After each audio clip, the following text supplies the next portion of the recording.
নমস্কার আমার পরম প্রিয় দর্শক বন্ধুরা, আপনাদের সবাইকে আরো একবার বুক ভরা ভালোবাসা এবং আন্তরিক স্বাগত জানাই আপনাদের নিজেদের প্রিয় আধ্যাত্মিক পরিবার ভাগ্য দর্পণে অর্পিতা জিতে। আমি আপনাদের সঙ্গে রয়েছি, আপনাদেরই অর্পিতা। বন্ধুরা, রাশিচক্রের এক দীর্ঘ যাত্রা পার করে আজ আমরা পা রাখছি একদম শেষ ঘরে। আজ আমরা আলোচনা করব রাশিচক্রের দ্বাদশ রাশি, যা হলো সমগ্র ব্রহ্মাণ্ডের পরম জ্ঞান ও মোক্ষের ঘর, দেবগুরু বৃহস্পতির দ্বিতীয় ঘর, মীন রাশি। আচ্ছা, আপনারা যারা এই মুহূর্তে আমার ভিডিওটি দেখছেন, যাদের নিজেদের রাশি মীন কিংবা যাদের সন্তান, জীবনসঙ্গী বা কোনো প্রিয় মানুষের রাশি মীন, তারা কি কখনো নির্জনে বসে নিজেকে একটি প্রশ্ন করেছেন, কেন আপনার জন্ম মীন রাশিতেই হলো? এই 12টি রাশির মধ্যে কেন অন্য কোনো রাশি ঈশ্বর আপনাকে দিলেন না? শনিদেবের কুম্ভ রাশি বৈপ্লবিক চিন্তার পর কেন আপনাকে এক অত্যন্ত আধ্যাত্মিক, মায়াময়, সংবেদনশীল এবং জলতত্ত্বের শেষ রাশিটি দেওয়া হলো? এর পেছনে প্রকৃতির কি এমন গভীর ইশারা লুকিয়ে আছে যা আপনি আজও বুঝতে পারেননি? আমাদের প্রাচীন সনাতন ধর্ম, বেদ এবং বৈদিক জ্যোতিষশাস্ত্র বলছে আপনার এই মীন রাশিতে জন্ম নেওয়া কোনো কাকতালীয় সাধারণ ঘটনা বা কোইন্সিডেন্স নয়। মীন রাশি হলো রাশিচক্রের মোক্ষ বা মুক্তির ঘর। এর পেছনে লুকিয়ে আছে আপনার পূর্বজন্মের এক বিশাল কর্মের খতিয়ান, আপনার আত্মার সমস্ত জন্মের এক অন্তিম অপূর্ণ বাসনা এবং এই জন্মকে সার্থক করার জন্য প্রকৃতির এক গোপন ব্লুপ্রিন্ট। আজ এই ভিডিওতে আমি কোনো সাধারণ দৈনিক বা মাসিক রাশিফল বলবো না। আজ আমি যাব মীন রাশির একদম গভীরে, এর আধ্যাত্মিক উৎসে। আমরা জানবো এর আধ্যাত্মিক কারণ কি, এর পেছনে থাকা পৌরাণিক রহস্য কি, এবং কেন ঈশ্বর আপনাকে এই রাশিতে জন্ম দিয়ে পৃথিবীতে পাঠিয়েছেন। ভিডিওটি বেশ বড় হতে চলেছে, কিন্তু আমি বিনীত অনুরোধ করব, আজ নিজের খাতিরে, নিজের আত্মাকে চেনার জন্য একটি সেকেন্ডও স্কিপ না করে শেষ পর্যন্ত দেখুন। কারণ আজকের এই ভিডিও আপনার নিজের জীবনকে দেখার দৃষ্টিভঙ্গি চিরতরে বদলে দিতে পারে। প্রথমেই আসবো রাশিচক্রের গঠন এবং মীন রাশির গভীর রহস্য।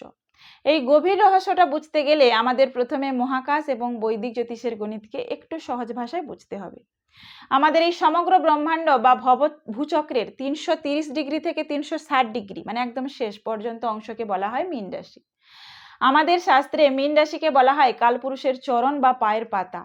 এর মানে হলো সমস্ত সৃষ্টির সমর্পণ, মোক্ষ, শয্যাসুখ, ত্যাগ এবং অন্তিম যাত্রা প্রকাশ পায় এখান থেকেই। এই রাশির প্রতীক হলো দুটি মাছ, যারা পরস্পরের বিপরীত দিকে মুখ করে একটি বৃত্তাকার গতিতে সাঁতার কাটছে। এর গভীর অর্থ হলো মীন রাশির জাতক জাতিকাদের মনের মধ্যে সবসময় দুটি জগৎ কাজ করে। একটি হলো এই বাস্তব জগৎ এবং অন্যটি হলো এদের নিজস্ব এক কাল্পনিক বা আধ্যাত্মিক জগৎ। এরা এক মুহূর্ত জাগতিক বিষয়ে লিপ্ত থাকেন, এ তো অন্য মুহূর্তেই সবকিছু ছেড়ে বৈরাগী হয়ে যাওয়ার কথা ভাবেন। এই রাশির অধিপতি গ্রহ হলেন সৌরমণ্ডলের পরম গুরু দেবগুরু বৃহস্পতি। তবে আধুনিক জ্যোতিষে এর সহ অধিপতি বলা হয় নেপচুনকে, যা স্বপ্ন, মায়া ও আধ্যাত্মিকতার প্রতীক। এর উপাদান বা তত্ত্ব হলো জলতত্ত্ব, অর্থাৎ ওয়াটার এলিমেন্ট। তবে কর্কটের মতো নদীর জল বা বৃশ্চিকের মতো বদ্ধ পুকুরের বিষাক্ত জল নয়। মীন রাশির জল হলো অনন্ত সমুদ্রের জলের মতো গভীর, যার কোনো সীমানা নেই। আর এর প্রকৃতি হলো দ্বিস্বভাব রাশি, অর্থাৎ ডুয়েল সাইন। এখন একটু গভীরভাবে ভেবে দেখুন, যার রাশি মেষ থেকে শুরু করে মিনে শেষ হয়, তার জীবনের শুরুতেই এই তিনটি মহাশক্তিশালী উপাদানে যুক্ত হয়ে বসে আছে কিনা। প্রথমত কালপুরুষের মোক্ষ ও আধ্যাত্মিকতার দ্বাদশ ঘর, দ্বিতীয়ত দেবগুরু বৃহস্পতির পরম জ্ঞান এবং তৃতীয়ত অনন্ত সমুদ্রের মতো গভীর অনুভূতি। ঈশ্বর যখন কোনো আত্মাকে মীন রাশির গর্ভে স্থাপন করেন, তখন তিনি আসলে সেই আত্মাকে এক বিশেষ উদ্দেশ্যে পৃথিবীতে পাঠান। মীন রাশিতে জন্ম নেওয়ার 7টি প্রধান আধ্যাত্মিক ও কার্মিক কারণ এবার আমরা প্রবেশ করছি। আমাদের এই আলোচনার সবচেয়ে গুরুত্বপূর্ণ অংশ, কেন ঈশ্বর আপনার আত্মাকে মীন রাশির এনার্জির সাথে যুক্ত করলেন। এর পেছনে মূলত 7টি গভীর এবং আধ্যাত্মিক পূর্বজন্মের কর্মগত কারণ থাকে। দয়া করে প্রতিটি পয়েন্ট মনোযোগ দিয়ে শুনুন এবং আপনার জীবনের সাথে মিলিয়ে নিন। প্রথম কারণ হলো সমস্ত জন্মের কর্মফল, নিষ্পত্তি এবং মোক্ষের শেষ ধাপ। আমাদের সনাতন ধর্মে বিশ্বাস করা হয় মীন রাশি হলো রাশিচক্রের শেষ ঘর, অর্থাৎ এটি একটি ওল্ড সোল বা অত্যন্ত অভিজ্ঞ আত্মার প্রতীক। পূর্বজন্মে আপনার আত্মা হয়তো মেষ থেকে কুম্ভ পর্যন্ত বাকি 11টি রাশির সমস্ত রকম অভিজ্ঞতা অর্জন করে ফেলেছে। আপনি রাজা হয়েছেন, প্রজা হয়েছেন, ত্যাগী হয়েছেন, ভোগীও হয়েছেন। এই জন্মে ঈশ্বর আপনার আত্মাকে মীন রাশিতে পাঠিয়েছেন। যাতে আপনি আপনার সমস্ত পূর্বজন্মের সঞ্চিত কর্মের হিসাব চুকিয়ে মোক্ষ বা মুক্তির দিকে এগিয়ে যেতে পারেন। এই কারণেই মেষ রাশির মতো নতুন কিছু করার চেয়ে মীন রাশির জাতক জাতিকাদের মধ্যে অবচেতনে এই জীবন থেকে বিদায় নেওয়া বা একাকিত্বের প্রতি অদ্ভুত আকর্ষণ থাকে। দ্বিতীয় কারণ কি? পূর্বজন্মের অপূর্ণ ভক্তি এবং ঈশ্বরের সাথে যুক্ত হওয়ার এক বাসনা। পূর্বজন্মে আপনার আত্মা হয়তো আধ্যাত্মিক সাধনার উচ্চ স্তরে পৌঁছেছিল, কিন্তু ভগবানের সাথে সম্পূর্ণ একাত্ম হতে পারেননি। হয়তো আপনার মনের মধ্যে এক পরম শান্তি বা ঈশ্বরের চরণে বিলীন হওয়ার তীব্র ব্যাকুলতা ছিল, এবং সেই ইচ্ছা মনে চেপেই আপনি দেহত্যাগ করেছিলেন। পূর্বজন্মের সেই সাধক আত্মা যখন এই জন্মে নতুন দেহ ধারণের জন্য প্রস্তুত হচ্ছিল, তখন ঈশ্বর তাকে মীন রাশি উপহার দিলেন। কারণ মীন হলো ভক্তি, প্রার্থনা এবং ধ্যানের ঘর। ঈশ্বর আপনাকে এই রাশিতে জন্ম দিয়ে বলেছেন, যাও বৎস, পূর্বজন্মে যে ভক্তির রস থেকে তুমি দূরে ছিলে, এই জন্মে বৃহস্পতির পরম জ্ঞানে তা সম্পূর্ণ করো এবং নিজের আত্মাকে পরমাত্মার সাথে যুক্ত করো। আর তৃতীয় কারণ কি? নিঃস্বার্থ ত্যাগ এবং করুণার পরীক্ষা। মীন রাশি হলো রাশিচক্রের সবচেয়ে বেশি দয়ালু এবং এমপ্যাথেটিক রাশি। পূর্বজন্মে হয়তো আপনি কারো দুঃখ দেখেও নিজের স্বার্থের জন্য তাকে সাহায্য করতে পারেননি, বা নিজের ধন সম্পদ আঁকড়ে ধরে রেখেছিলেন। এই জন্মে ঈশ্বর আপনাকে মাটির মতো নয়, জলের মতো উদারতা দিয়ে পাঠিয়েছেন। লক্ষ্য করে দেখবেন, মীন রাশির মানুষরা অন্যের দুঃখ নিজের মধ্যে হুবহু অনুভব করতে পারেন। এরা নিজের ক্ষতি করে নিজের শেষ সম্বলটুকু দিয়েও অন্যকে সাহায্য করতে দ্বিধা করেন না। এই নিঃস্বার্থ ত্যাগ এবং মানুষের প্রতি অসীম করুণা প্রদর্শনী আপনার আত্মার এই জন্মের বড় কারণ।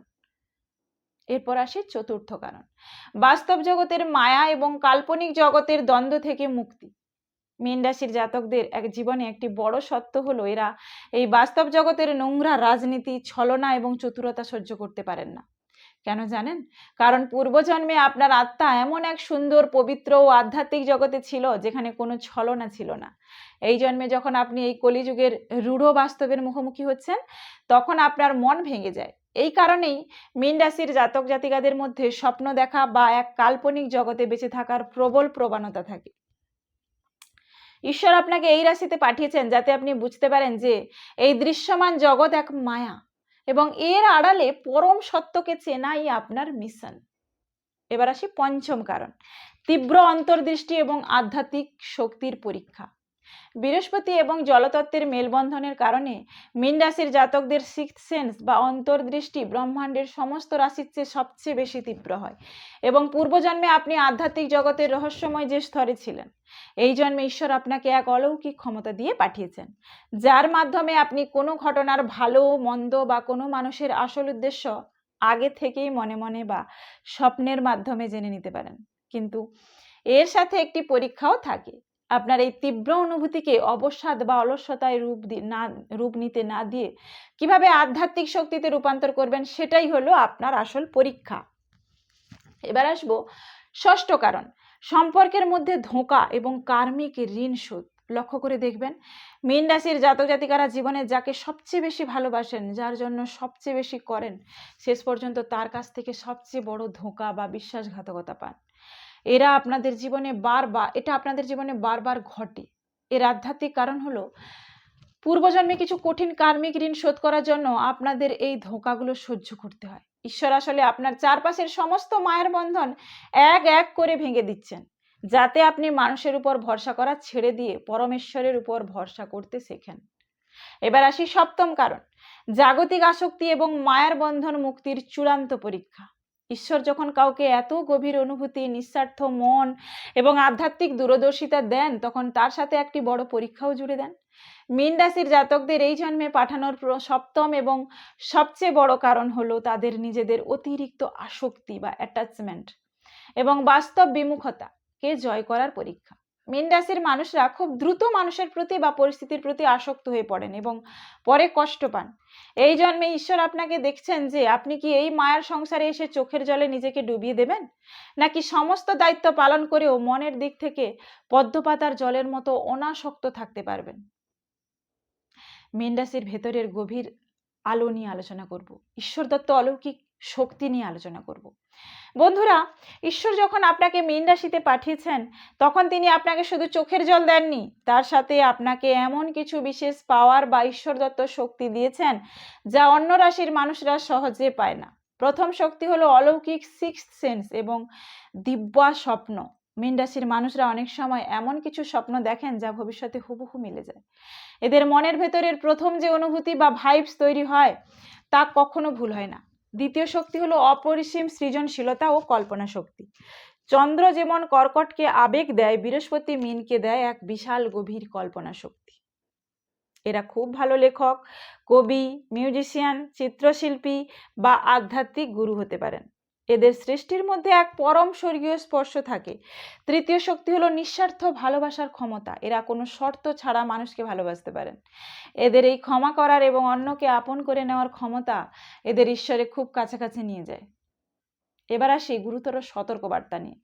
যে ভুলগুলো আপনার ভাগ্যকে ধ্বংস করে দিচ্ছে। কিন্তু আমার প্রিয় মীন রাশির বন্ধুরা, মুদ্রার যেমন দুই পিঠ থাকে তেমনি মীন রাশির এই অতিরিক্ত আবেগ এবং জলতত্ত্বের কিছু মারাত্মক নেতিবাচক দিকও আছে। আর এই ভুলগুলোর কারণেই হয়তো আজ আপনার ভাগ্য আপনার সাথ দিচ্ছে না। একটু ঠান্ডা মাথায় মিলিয়ে দেখুন তো, এই ভুলগুলো আপনারা নিজেদের জীবনে প্রতিনিয়ত করছেন কিনা। বাস্তব বিমুখতা এবং এসকেপিজম। মীন রাশির সবচেয়ে বড় শত্রু হলো সমস্যা এবং সমস্যা থেকে পালিয়ে যাওয়া। যখনই জীবনে কোনো কঠিন পরিস্থিতি আসে আপনারা তার মুখোমুখি না হয়ে ঘুমে ডুবে যান বা নেশার আশ্রয় নেন অথবা নিজেদের কাল্পনিক জগতে লুকিয়ে পড়েন। এই পালিয়ে যাওয়ার স্বভাব আপনার ভাগ্যকে ধ্বংস করে দেয়। অতিরিক্ত অলসতা এবং সিদ্ধান্তহীনতা। যেহেতু এটি দ্বিস্বভাব এবং জলরাশি, তাই এদের মধ্যে এক অদ্ভুত অলসতা কাজ করে। আজ নয় কাল করব, এই ভেবে আপনারা কাজ রেখে দেন, ফেলে রাখেন। এছাড়া কোনো ছোট ছোট সিদ্ধান্ত নিতে গেলেও আপনারা অতিরিক্ত দ্বিধাদ্বন্দ্বে ভোগেন। ভুল মানুষকে বিশ্বাস করে বারবার ধোঁকা খান। আপনাদের হৃদয় এত নরম যে কেউ এসে একটু কান্নাকাটি করলেই আপনারা তাকে বিশ্বাস করে বসেন এবং নিজের ক্ষতি করে তাকে সাহায্য করে ফেলেন।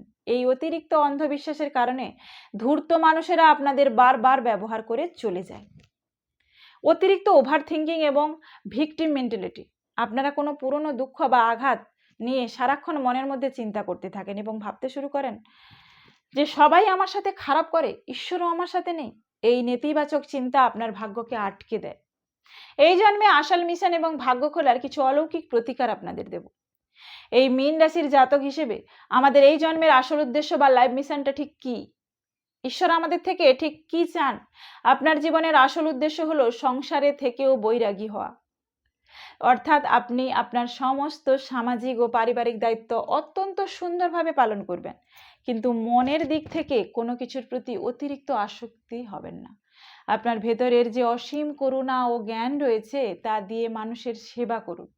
কাউকেই অন্ধবিশ্বাস করবেন না, বরং নিজের তীক্ষ্ণ বুদ্ধির সাথে আবেগের ভারসাম্য রক্ষা করার চেষ্টা করুন। মনে রাখবেন, প্রকৃত ক্ষমতা চোখের জল ফেলার মধ্যে নেই। প্রকৃত ক্ষমতা লুকিয়ে থাকে নিজের চোখের জলকে আধ্যাত্মিক শক্তিতে রূপান্তরিত করার মধ্যে। আপনাদের জীবনের সমস্ত বাধা কাটাতে, মানসিক শান্তি ফিরে পেতে এবং ভাগ্যকে চরম উজ্জ্বল করতে আমি কয়েকটি অত্যন্ত সহজ কিন্তু অলৌকিক প্রতিকার বলে দিচ্ছি। এগুলো নিয়ম মেনে করলে আপনার ভাগ্য আয়নার মতো পরিষ্কার হয়ে উঠবে। প্রথম অলৌকিক প্রতিকারটি কি? প্রতিদিন বা প্রতি বৃহস্পতিবার শ্রী হরি বিষ্ণু বা শ্রীকৃষ্ণের আরাধনা করুন। বৃহস্পতিবার দিন শ্রী বিষ্ণুর সামনে একটি ঘিয়ের প্রদীপ জ্বালিয়ে বিষ্ণু সহস্রনাম পাঠ করুন বা শুনলেও হবে। মীন রাশির জাতকদের জীবনের সমস্ত দুর্ভাগ্য বা বাধা কেটে যাওয়ার এটি একটি বড় মহৌষধি। সেকেন্ড অলৌকিক প্রতিকারটি কি? সর্বদা নিজের গুরু, শিক্ষক এবং ব্রাহ্মণদের সম্মান করতে শিখুন। কখনো কখনো কোনো সাধু বা সৎ মানুষের অবজ্ঞা করবেন না। প্রতিদিন সকালে উঠে কপালে বা নাভিতে সামান্য কেশরের বা হলুদের তিলক লাগান। এতে আপনার অধিপতি বৃহস্পতি অত্যন্ত শুভ ফল দিতে শুরু করবে। তৃতীয় অলৌকিক প্রতিকারটি কি? একটি বিশেষ বৈদিক মন্ত্র আপনারা প্রতিদিন সকালে স্নান সেরে হলুদ আসনের উপর বসে 108 বার জপ করতে পারেন। মন্ত্রটি হলো ওম রাম ব্রিম ব্রোম স গুরবে নমঃ বা সাধারণত ওম গুরবে নমঃ। এই মন্ত্র জপ করলেও হবে। এই মন্ত্র জপে মানসিক অবসাদ দূর হয়, মন শান্ত হয়, জীবনে সঠিক সিদ্ধান্ত নেওয়ার ক্ষমতা বৃদ্ধি পায়। এবার আসি চতুর্থ অলৌকিক প্রতিকার। বৃহস্পতিবার দিন হলুদ রঙের জিনিস যেমন ছোলার ডাল, কলা, হলুদ মিষ্টি, গীতার মতো কোনো ধর্মীয় বই কোনো মন্দিরে দান করুন। এছাড়া প্রতিদিন কোনো জলাশয়ে মাছদের আটা বা খাবারের দানা খাওয়ালে মকর বা মিনের মতো সমস্ত কার্মিক দোষ কেটে যায় এবং ভাগ্য চমৎকারভাবে সাথ দিতে শুরু করে। আমার প্রিয় মীন রাশির বন্ধুরা, আজ এই ভিডিওতে রাশিচক্রের সর্বশেষ রাশি মীন রাশির জন্ম রহস্য এবং পূর্বজন্মের কর্ম নিয়ে যে গভীর আধ্যাত্মিক কথাগুলো আমি আলোচনা করলাম, তার কতটা অংশ আপনার জীবনের সাথে, আপনার স্বভাবের সাথে হুবহু মিলে গেল, আপনারা নিজেদের জীবনের সাথে কতটা মেলাতে পারলেন, তা দয়া করে নিচের কমেন্ট করে আমাকে অবশ্যই জানান। আপনাদের একটি কমেন্ট পড়া আমার জন্য পরম আনন্দের এবং এটি আমাকে পরবর্তী ভিডিও বানাতে ভীষণভাবে অনুপ্রাণিত করে। যদি আজকের এই গভীর আলোচনা আপনাদের মন ছুঁয়ে গিয়ে থাকে, যদি তথ্যবহুল মনে হয়ে থাকে, তবে ভিডিওটিতে একটি লাইক দিতে ভুলবেন না। আর আপনার চেনা পরিচিত বন্ধু বান্ধব বা আত্মীয়দের মধ্যে যত মীন রাশির মানুষ আছেন তাদের সাথে ভিডিওটি প্রচুর শেয়ার করুন, যাতে তারাও তাদের এই পৃথিবীতে জন্মের আসল রহস্য এবং উদ্দেশ্য জানতে পারেন। আজ আমাদের এই মেষ থেকে মীন রাশির এক দীর্ঘ অলৌকিক জন্ম রহস্যের যাত্রা এখানেই সম্পন্ন হলো। আপনাদের নিজেদের জীবনের ভাগ্যকে আরও পরিষ্কারভাবে দেখতে জ্যোতিষ, পুরাণ ও আধ্যাত্মিকতার এই রকম সুন্দর সুন্দর এবং চোখ খুলে দেওয়া ভিডিও নিয়মিত পেতে এখনই আপনাদের এই প্রিয় চ্যানেল ভাগ্য দর্পণী অর্পিতা জিকে সাবস্ক্রাইব করে নিন এবং পাশে থাকা বেল আইকনটি প্রেস করে অল নোটিফিকেশনটি অন করে রাখুন। আজ তবে এখানেই বিদায় নিচ্ছি। খুব তাড়াতাড়ি দেখা হবে আগামী পর্বে নতুন কোনো আকর্ষণীয় ও রহস্যময় বিষয় নিয়ে আলোচনায়। ততক্ষণ সবাই ভালো থাকুন, সুস্থ থাকুন, ঈশ্বরের কৃপায় সর্বদা পজিটিভ থাকুন। নমস্কার।